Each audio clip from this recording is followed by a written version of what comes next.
চকলেটটা কাকে দিব? ওখানে তো সবাই দেখছি টিভি দেখতে ব্যস্ত, এখন কাউকেই দিব না, পরে ভাগ করে সবাইকেই দিব।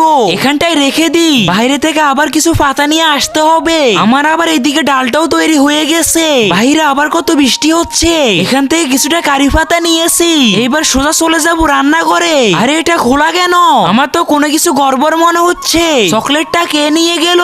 আরে এখানে তো সবাই টিভি দেখছে, মিষ্টির দাঁত একদম পরিষ্কার আছে, আর বাবুরটাও তো, এবং কি মায়েরটাও তো, তাহলে নিল কে? আর আমার ছোট ছেলের কথা কি বলবো? এই তোরা কে আমার রান্নাঘর থেকে চকলেটটা নিয়েছিস? তাড়াতাড়ি বল। আমি তো নিইনি, আমরাও তো নিইনি। ওরা যদি না নেয় তাহলে গেলটা কোথায়? আমি তো কিছুই বুঝতে পারছি না। তবে আমার মাথায় একটা ঘুরপাক খাচ্ছে, এটা নিশ্চয়ই মাই নিয়েছে। ওদের সবাইকে আরেকবার করে দেখে নি, আজকে দেখবো কে কে শয়তানকে হারিয়ে মাকে জিতিয়ে দেয়। মাকে ভালোবাসলে ভিডিওতে লাইক দিয়ে চ্যানেলটাকে সাবস্ক্রাইব করে দাও, আর শয়তানকে ভালোবাসলে কিছুই করতে হবে না। আমি কিন্তু বুঝতে পেরে গেছি। মা তুমি নিয়েছো, তখন কথা বলার সময় চোখটা টিপ টিপ করছিল।